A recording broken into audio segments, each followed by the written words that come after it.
Gaur azaroak 25 indarkeria matxisten kontrako nazioarteko eguna dela eta indarkeria matxistak salatzeko hainbat ekimen antolatu dituzte egunean zehar egiteko.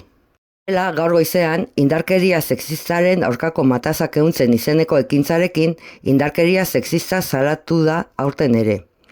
Eibarren ekimen honen bultzatzaileak Altzoa Alargunen elkarteko kideak dira. Andretzea berdintasun zerbitzuarekin, emakumearen mahaiko gainerako kideekin eta voluntarioekin lankidetzan.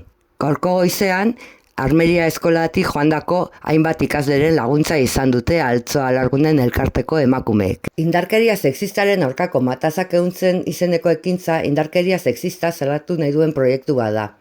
Espazio publiko batean ekintza kolektibo bat eginez, ehundutako pieza artistikoen bidez irudikatuta. Helburu nagusia da emakumeek pairatzen duten eta indarkeriaren errobera diren desberdintasun eta diskriminazio egoera ikusaraztea. Era berean, ekitaldi honen bidez, elkartasuna eta babesa adierazi nahi zaie indarkeria hori jasaten duten emakumeei. Ekitaldi honek gainera, jendaurrean hainbat diziplina ikusarazi nahi ditu.